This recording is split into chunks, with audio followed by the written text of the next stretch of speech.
about how you started your business?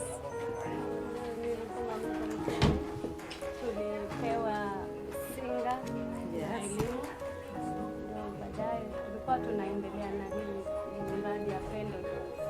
Maybe Najma too, can you share with us a little bit about how you've mentored other girls and sort of, paid it forward?